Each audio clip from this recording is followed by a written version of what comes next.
এই উপরের ভিডিওটা দেখেন, তারপর আমি কিছু কথা বলতেছি। কিন্তু কেউ যদি বিদেশের মাটিতে ইন্তেকাল করে, তার লাশ রাষ্ট্রীয় দায়িত্বের সম্মানের সাথে বিনা পয়সায় দেশে আনা হবে।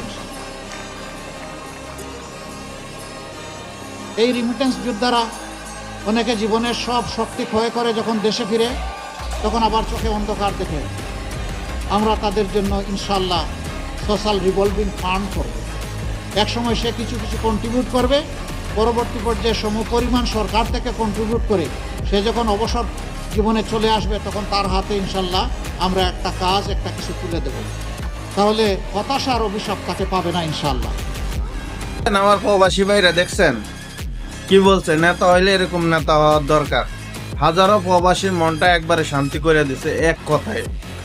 আজ পর্যন্ত কোনো গভর্নমেন্ট বলতে পারে নাই বাংলাদেশে, এ প্রথম বললো নেতা হইলে তো বাংলাদেশে এরকম নেতার দরকার আমগো।